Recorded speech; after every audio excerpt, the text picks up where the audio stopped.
దేవుని ఘనమైన నామమునకు మహిమ కలుగునుగాక.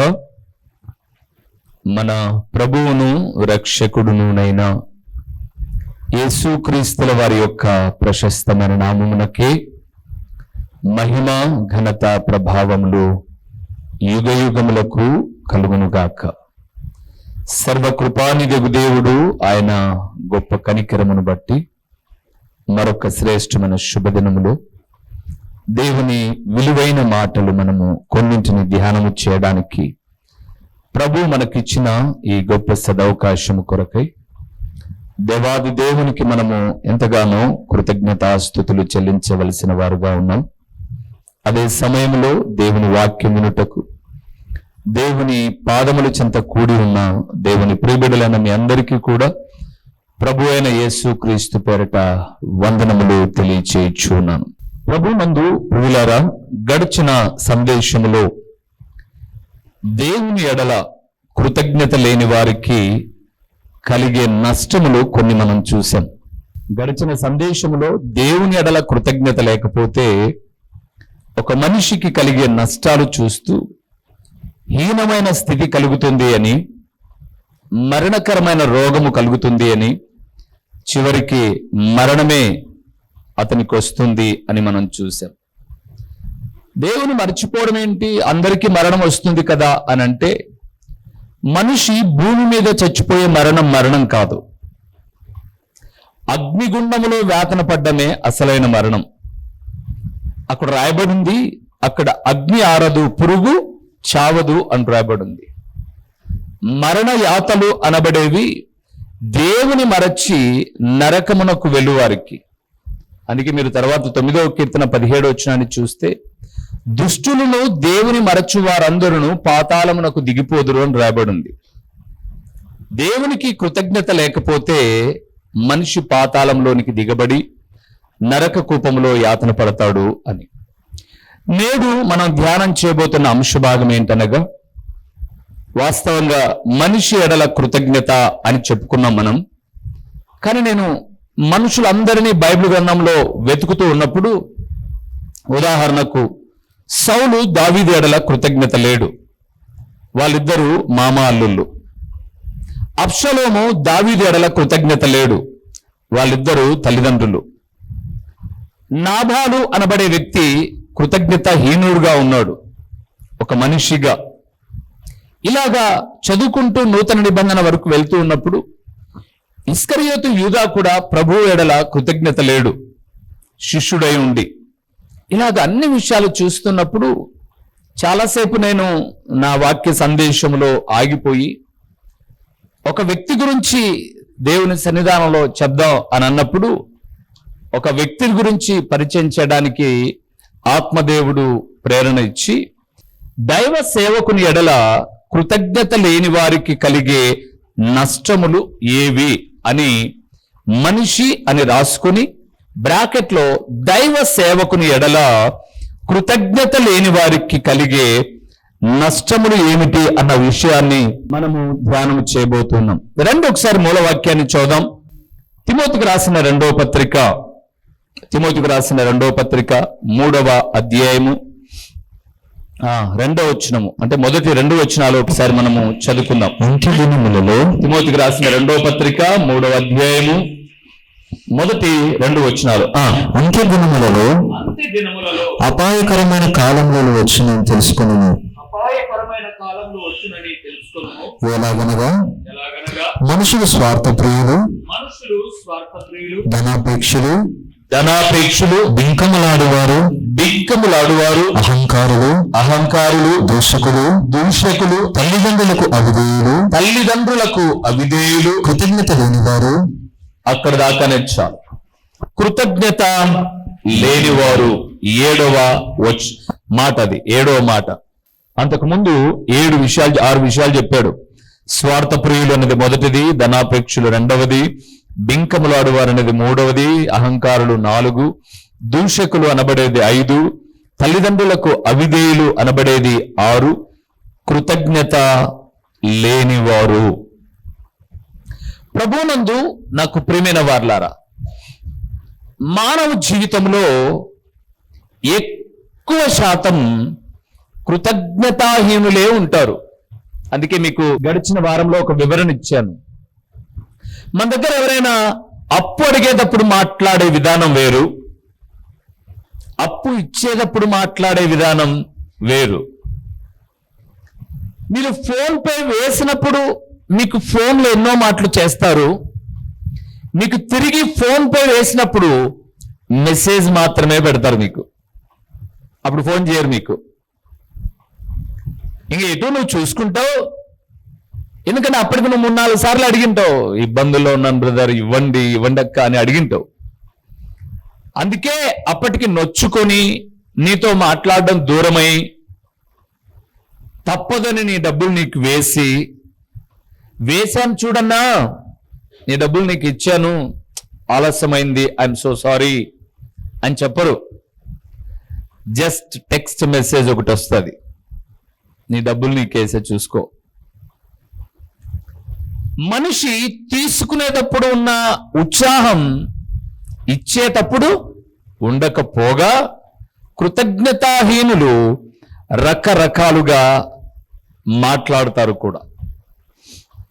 నేను ఒక సందేశాన్ని వెతికేటప్పుడు ఏదో ఒక యూట్యూబ్ చూసి ఒక 4 విషయాలు చెప్పి మీకు చేయను. నేను చాలా విషయాలు నేను వెతుకుతాను. ఈ మాట చెబుతున్నప్పుడు 2016 సంవత్సరంలో నేను చెప్పిన సందేశ పుస్తకాన్ని కూడా ఓపెన్ చేశాను రాత్రి. 2016 సంవత్సరంలో నెల 9 డేట్ 25 ఆ రోజు ఒక ఎగ్జాంపుల్ చెప్పాను. అప్పుడు మన టీవీ పరిచయం లేదు కాబట్టి సో ఆ మాట నాకు మరలా ఒకసారి చెప్పాలనిపించింది. ఒక రాజనగరులో ఒక రాజుగారి దగ్గర చాలా తెలివైన మంత్రి ఉన్నాడట, చాలా తెలివైన మంత్రి. ఎటు కష్టతరమైన పరిస్థితులైనా చాలా సులభముగా సలహాలు ఇచ్చి ఛేదించగలిగిన మంత్రి. సహజంగా ఈరోజు మనం చూస్తున్న భారతదేశాన్ని పరిపాలించే ప్రధానులైన, రాష్ట్రాన్ని పరిపాలించే ముఖ్యమంత్రులైన ఎవరైనా కావచ్చు, ఖచ్చితంగా వారి పరిపాలనా విధానం ఎప్పటికప్పుడు మెరుగ్గా ఉండడానికి నైపుణ్యం కలిగిన జ్ఞానులను సలహాదారులుగా పెట్టుకుంటారు. కొన్ని ప్రభుత్వాలు సలహాదారులు సరిగా లేకనే అలా ఊడ్చుకుపోయాయి. మంత్రి అనబడేవాడు చాలా చాకచక్యమైన జ్ఞానము. దావీదు ఎదుట ఒక మంత్రి ఉన్నాడు, అతని పేరు అహీతోపెలు. సో హైలీ టాలెంటెడ్, చాలా జ్ఞానవంతుడు, కానీ అతడు కృతజ్ఞతాహీనుడు. దావీదు దగ్గర మేలు పొందాడు. దావీదు అబ్బా కొడుకులకు, అంటే దావీదు అబ్షలోము తండ్రి కొడుకులకు గొడవ రాగానే తండ్రి కొడుకుతో ఎందుకు యుద్ధం చేయడమని అడవికి వెళ్ళిపోతూ ఉంటే వీడు ప్లేటు ఫిరాయించి గోడ మీద పిల్లి మాదిరి కొడుకైన అబ్షలోము దగ్గరికి వచ్చి నేను నీ దగ్గర మంత్రిగా చేస్తాను అన్నాడు. కృతజ్ఞతాహీనుడు. అయితే ఈ రాజు దగ్గర ఉన్న మంత్రులు అలాంటి వాళ్ళు కాదు, చాలా తెలివైన వాడు. రాజు ఒక దినాన నిండు సభలో మంత్రి గారితో ఒక మాట అన్నాడు. రేపటి దినం లేదా ఒక 2 రోజులు టైం తీసుకో మంత్రి, మన దేశంలో నువ్వు ఎవరినైనా వెతుకు, ఎక్కడైనా తిరుగు, నీకు అంత హక్కు ఇచ్చాను. ఒక కృతజ్ఞత కలిగిన జీవిని, కృతజ్ఞత లేని జీవిని నా ముందు నువ్వు ప్రవేశపెట్టాలి. అది మనిషి జంతువు అనేది నాకు సంబంధంలా. అత్యంత కృతజ్ఞత కలిగిన వ్యక్తిని ఒకరిని, అత్యంత కృతజ్ఞతాహీనుని ఒకరిని నా ఎదుట నువ్వు ప్రవేశపెట్టాలి అనగానే రాజ్యంలోని వాళ్ళందరూ అయిపోయింది మంత్రి పని. ఇంకేం ప్రవేశపెడతాడు? కృతజ్ఞుడు ఎవడని వెతుకుతాడు, ఎవడు కృతజ్ఞత లేడని వెతుకుతాడు, ఎవరినో పిలుచుకొస్తే వాడితో గొడవలు అని అనుకుంటూ ఉంటే రాజా రేపు నేను ప్రవేశపెడతాను అన్నాడంట. ఎట్లా రేపే అని అనుకోగానే ఓకే రేపు సభ అంతా నిండుగా ఉంది, ఎవరిని ప్రజెంటేషన్ చేస్తాడో అని మంత్రి గారు కుడి పక్కన తన అల్లుని, ఎడమ పక్కన తన ఇంటి కుక్కను నిలవబెట్టి, రాజా నేను యథార్థమైన వ్యక్తినని దేశమంతా తెలుసు, ముఖస్థుతి లేకుండా ఉన్నది ఉన్నట్టుగా మాట్లాడి న్యాయం తీర్చి మీకు సలహా ఇస్తానని తెలుసు. అత్యంత కృతజ్ఞత కలిగిన వ్యక్తి అత్యంత కృతజ్ఞతాహీనుడు అన్నారు కదా, ఇదిగో ఈ ఇద్దరిని ప్రవేశపెట్టండి. ఏంటి నా సభలోకి కుక్క తీసుకొచ్చావు? నేను చెప్తాను విను. అత్యంత కృతజ్ఞతాహీనుడు నా అల్లుడు రాజా. ఎలా? అయ్యా, వీడికి నా కూతురుని ఇచ్చాను. నేను అల్లారు ముద్దుగా పెంచుకొని సాక్కున్న కూతురుని ఇచ్చాను. నా కూతురుతో పాటు నా స్థాయికి తగ్గట్టుగా కొన్ని కట్న కానుకలు ఇచ్చాను. నా ఇంటికి వచ్చినప్పుడు నా స్థాయికి తగ్గట్టుగా గౌరవ మర్యాదలు చేస్తాను. ప్లస్ ఎప్పుడైనా ఆడబిడ్డ కదా ఏదైనా ఉపయోగపడుతుందనే సహాయము చేస్తాను. నేను ఎన్నెన్నా చెయ్యి. నా అల్లుడి స్వభావం ఏంటంటే, మీ నాయన వాళ్ళు ఏం చేసినారు, మీ అమ్మోళ్ళు ఏం చేసినారు. వీడు కృతజ్ఞతాహీనుడు. ఉన్నారా ఎవరైనా అట్లా? రాజుగారు ఆశ్చర్యంగా చూస్తూ ఉన్నాడు. రెండవది, నా ఇంట్లో నేను పెంచుకునే కుక్క రాజా. దానికి ఎప్పుడైనా రొట్టె ముక్క వేస్తాను, అన్నం ముద్ద వేస్తాను, రొట్టె ముక్క వేస్తాను. కొన్నిసార్లు నేను బాగా అలసిపోయినప్పుడు తిని దానికి అన్నం పెట్టకుండా నేను నిద్రపోతాను. కానీ నా ఇంటికి అది కాపలా కాస్తుంది. మా ఇంటికి ఎవరైనా వస్తే మొరుగుతుంది, నన్ను ఏమైనా అంటే కరుస్తుంది. నేను దానికి అన్నం పెట్టినా పెట్టకపోయినా బ్రతికినంత కాలం నా ఎడల ఎంతో కృతజ్ఞత కలిగి ఉంటుంది.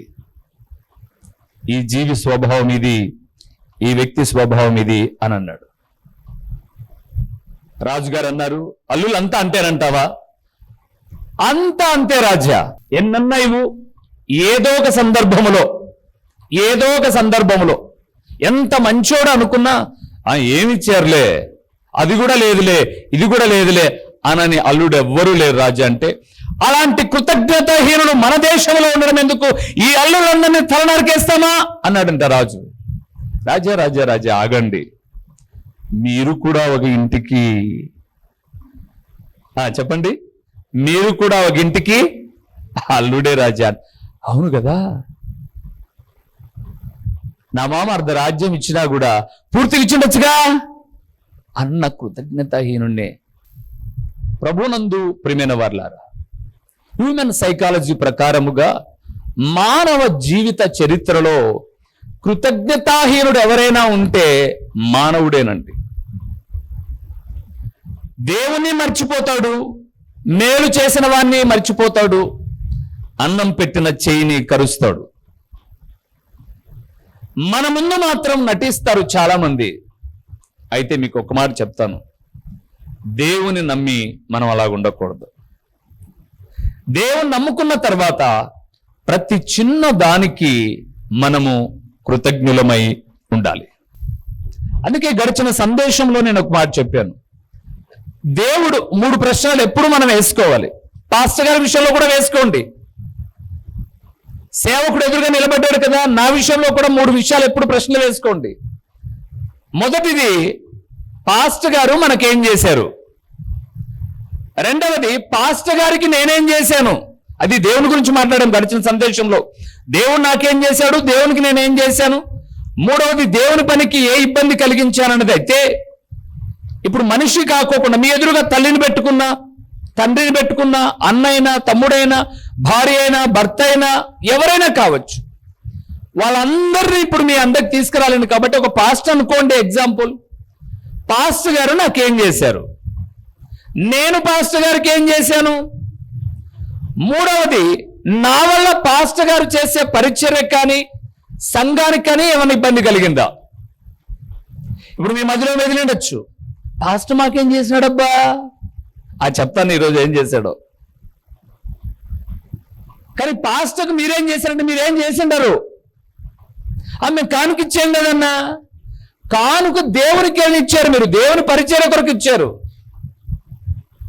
ఇన్నేళ్ల సేవా జీవితంలో అన్నా ఇది మందిరానికి వాడండి, పరిచర్యకు వాడండి అని మీ మనసులో పెట్టుకొని కానుక ఇచ్చింటారు. కానీ ఎప్పుడైనా నిండు మనస్సుతో ఇది మీ కొరకు వాడుకోనండి అని చెప్పిన వాళ్ళు నాకు తెలిసి ఒక 2-3 ఉన్నారండి ఈ సంఘంలో. ఒక 2-3 పరిచర్య కాకోకుండా, పరిచర్య కొరకు ఇచ్చింది నా కోసం కాదు కదా. మీరు వేసే కానుక నా ఇంటి కోసం కాదు. అందుకే నేను అకౌంటబిలిటీ అంటే లెక్క చెప్పాల్సిన బాధ్యత నా మీద ఉంది. కాబట్టి నేను ఇంట్లో కూర్చొని వచ్చే కానుకతో సర్దుకొని బ్రతకడం నాకు వచ్చు. వేల రూపాయలు టీవీ పరిచర్యకని, సువార్త పరిచర్యకని. మీకు తెలుసా, ప్రొద్దుటూరుకు మేము వెళ్ళి సువార్త ప్రకటించేసి వస్తే అక్కడ ఒక 30, 40, 50 మంది వస్తారు. అక్కడ వచ్చే కానుక ఒక్కొక్కసారి 900, 1000 రూపాయలే. నేను వెళ్ళి మధ్యరాత్రికి రావడానికి, నేను వెళ్ళేటటువంటి వాహనానికి పోయి రావడానికి ఒక 800 రూపాయలు డీజిల్ అయితే, మేము ఎప్పుడైనా అక్కడ హోటల్లో ఏమి వ్యర్థంగా బిర్యానీలు ఏం తినాం. ఒక 2 ఇడ్లీ, ఒక దోశ తిన్నా కూడా ఒక 200 రూపాయలు ఖర్చు అయిపోతాయి, 150 రూపాయలు ఖర్చు అవుతుంది. ఆయన నేను కృతజ్ఞుడిగా ఉండాలి దేవుడికి. కాలు చేయి కదులుతూ ఉంది, ఇంట్లో వాహనం ఉంది, కూర్చొని పడుకోవడం ఏంటి? దేవా 10 మందికైనా సువార్త ప్రకటిస్తామని వెళ్ళాలి, అదే కాన్సెప్ట్. సో నేను మీకేమిచ్చానో ఈరోజు వాక్యంలో చెప్తాను, మీరేమిచ్చారో మీరు చేసుకోండి. ఒకవేళ మందిరానికి ఇస్తే మీరు అనుభవిస్తున్నారు. 10,000 ఇచ్చినా, 1,00,000 ఇచ్చినా, లేదా 4 లక్షలు ఇచ్చినా, 5 లక్షల పని చేసినా, ఇందులో నేను కూర్చుంటున్నాను, నువ్వు కూర్చుంటున్నావు. ఎక్స్పెషల్లీ నేను ఒక్కనే అనుభవించట్లేదు కదా, కాబట్టి దీనివల్ల ఏం లేదు. రెండవది, నేనేమైనా ఇబ్బంది పెట్టానా? అఫ్ కోర్స్ ఇబ్బంది పెట్టిన వాళ్ళు ఉన్నారు.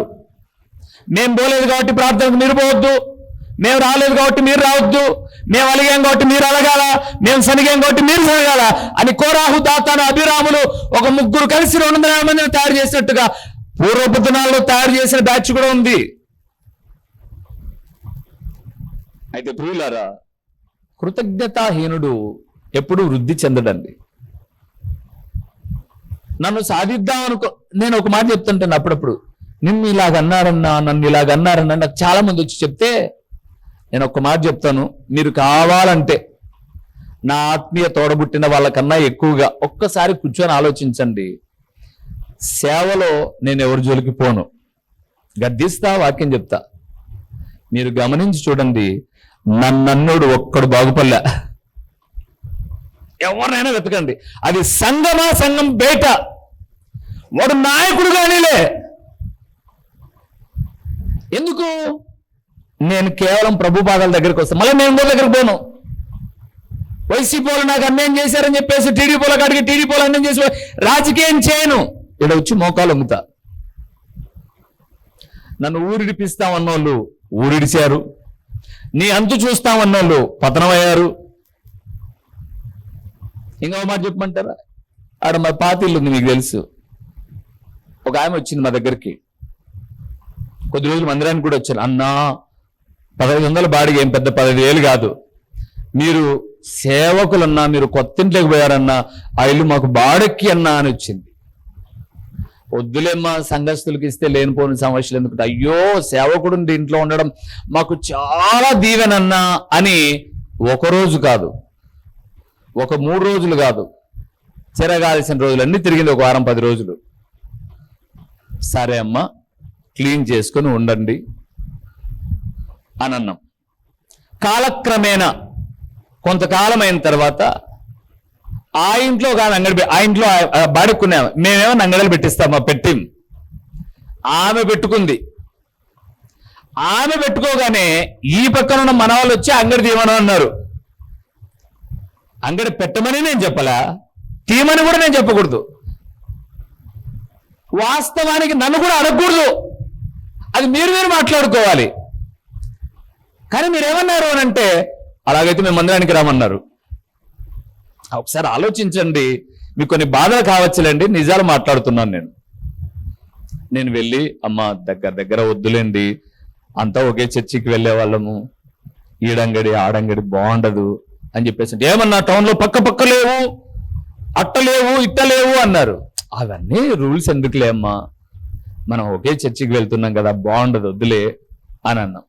మేము ఇల్లు ఖాళీ చేయమనిలే, ఏం వద్దులే అన్నాం. అన్నా సేవకుడు నా ఇంట్లో ఉండడం మాకు దీవెనన్నా అన్నా వాళ్ళు అన్నారు. బోర్డింగ్లు, పెద్ద ఇండ్లు కనుక్కున్నారు, ఇల్లే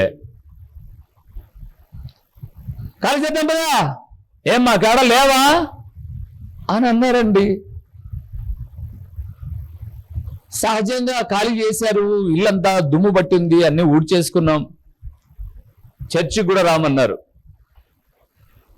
ఏమంటాం? సరే ఏమనలా. చాలా మంది నాకు చర్చికి రానోళ్ళు ఉన్న వాళ్ళు ఉన్నారు వీధిలో, చూడండి మీరు, చాలా మంది మానేసిన వాళ్ళు. మన దగ్గర మానేసినాక కొంతకాలం చర్చిలకు వెళ్ళారు, వేరు వేరు చర్చిలకు వెళ్ళారు, నాశనం అయిపోయారండి. ఎందుకో తెలుసా? హెచ్చరికలు, గద్దింపులు లేక. ఒక ఆమె విధవరాలు పోతుందండి మన దగ్గర చర్చికి వచ్చేది. కుదరదు, ఆడిపోతున్నావు, ఈటిపోతున్నావు, ఆడిపోతున్నావు ఓ అని చెప్పేసి అన్నారు.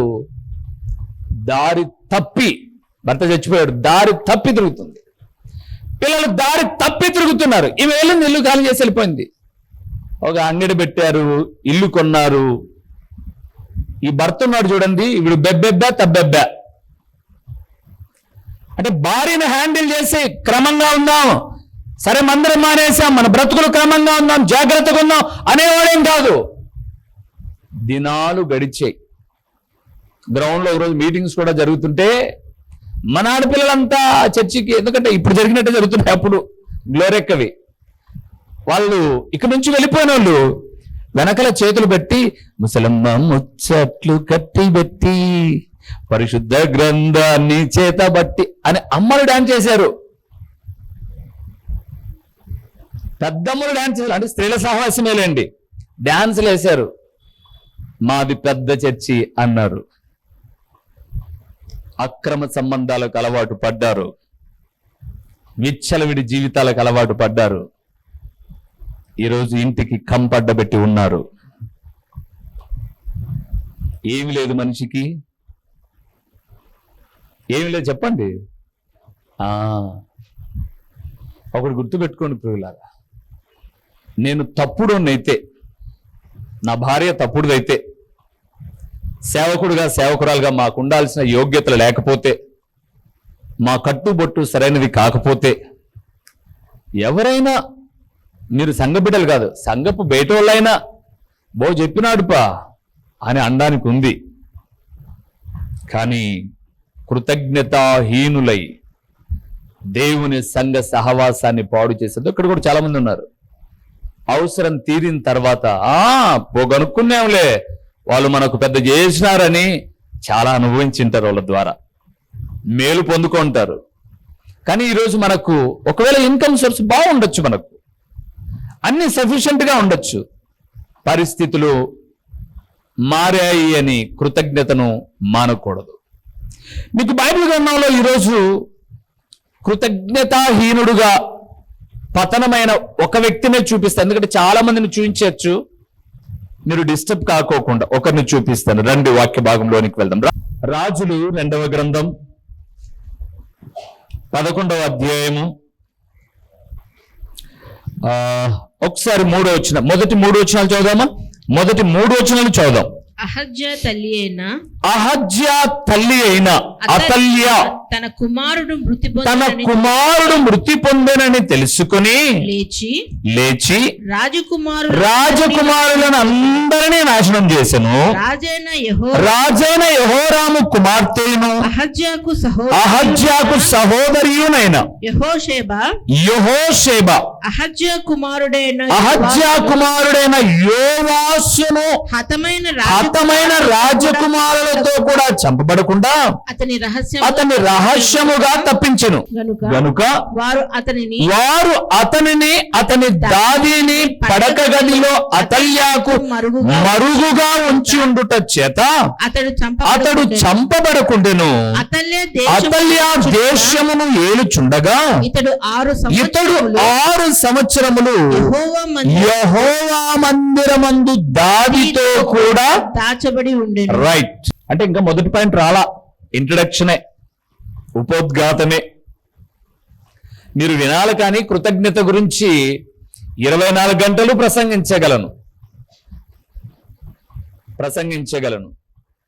అయితే మీ గురించి ఏమైనా వచ్చినప్పుడు మరలా ఒక ప్రేమపూర్వకంగా చెప్తున్నాను, సరి చేసుకోండి. రైట్, ఇది కరెక్ట్ కాదు. ఇప్పుడు 2 వ్యక్తులు మీకు పరిచయం చేస్తాను. మొదటిది, ఆమె పేరు అతల్య. మొదటి వచనంలో రాయబడింది. ఆమె కొడుకు ఏమైపోయాడు? చచ్చిపోయినాడు. అతల్య కొడుకు చచ్చిపోయినాడు. చస్తే ఏడ్చాలి, పాతి పెట్టుకోవాలి. కానీ కొంతమంది చెడ్డ బుద్ధి ఎలా ఉంటుందంటే, తాను చెడిన కోతి వనమంతటిని చెడగొడుతుంది.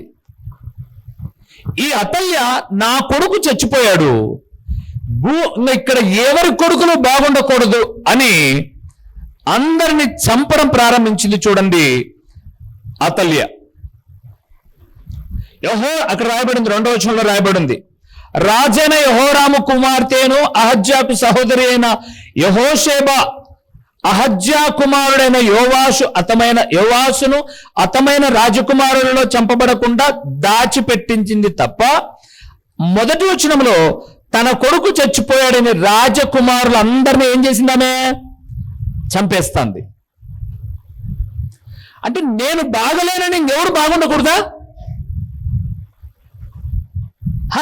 నా బిడ్డ బాగలేకపోతే ఇంక అందరి బిడ్డలు చెడిపోవాలా? లేకపోతే నా ఇంట్లో పనికిమాలోడు ఉంటే వాడి కోసం నేను అందరినీ పనికిమాలోగా తయారు చేయాలా?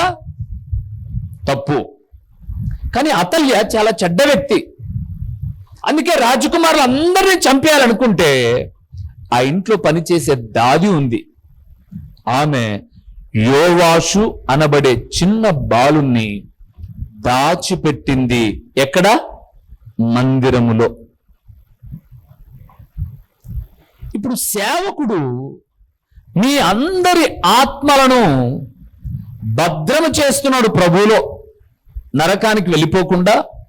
దినదినం పరలోకపు వాక్కుల ద్వారా మీకు కొంచెం నొప్పి కలుగుతున్నా, బైబిల్ గ్రంథం చెప్తుంది, గాయపు చేయవాడును నేనే, గాయము కట్టువాడును కూడా నేనే అన్న రీతిగా గాయము వెనక ప్రేమ దాగి ఇలాగొద్దు, ఇలా ఉండకూడదు, లోకం చెడిపోయింది అని చెబుతూ ఎప్పటికప్పుడు మిమ్మల్ని ఈ ఆత్మలను దాస్తూ ఉన్నాం. మొదటిది మనం 3 ప్రశ్నలు వేసుకున్నాం కదా. అందులో మొదటి ప్రశ్న, దేవుని సేవకుడు మాకేం చేశాడు? ఏం చేశాడు మాకు? ఏం చేశాడు మాకు? ఏం చేశాడు మాకు? ఏం అప్పులు కడతాడా? ఏంటి కడతాడు అప్పులు? నువ్వు అప్పులు చేస్తే మరేం చేస్తాడు? నువ్వు మళ్ళా అప్పు చేయకుండా ఏం చేస్తాడో ఒకసారి చెప్తా. పేజ్ తిప్పండి. రాజుల 2వ గ్రంథం 12వ అధ్యాయము 2వ వచనం. రాజుల 2వ గ్రంథం 318వ పేజీలో 12వ అధ్యాయము 2వ వచనం. యాజకుడైన యెహోయాదా తనకు బుద్ధి యెహోయాదా అనబడే ఆయన సేవకుడు తనకు బుద్ధి నేర్పువాడయుండు దినములన్నిటిలో యోవాషు యెహోవా దృష్టికి అనుకూలముగానే ప్రవర్తించు. పాస్టర్ గారు ఏం చేస్తారు? అప్పులు కట్టడు. అప్పులు చేయకుండా, తప్పులు చేయకుండా అక్కడ రాయబడింది బుద్ధిని నేర్పుతాడు. మాకులేదా బుద్ధి? నీకుంటది, నాకుంటది. కానీ అప్పుడప్పుడు దేవుని వాక్యము హెచ్చరించేటటువంటి హెచ్చరికలు లేకపోతే మన బుద్ధి గాలి తప్పుతుంది. ఇప్పుడు నేను చెప్పాను చూడండి, కొంతమందిని కంటికి ఎదురుగా ఉన్నంతసేపు భయంగానే ఉంటారు, కంటికి రెప్ప చాటైనట్లుగా చాటైన తర్వాత పాపానికి విచ్చలవిడితనం. అమ్మా నాన్న ఉన్నంతసేపు పిల్లోడు ఫోన్లో మంచిగా చూస్తాడు, అమ్మా నాన్న చాటైన తర్వాత పనికి మాలయే చూస్తారు.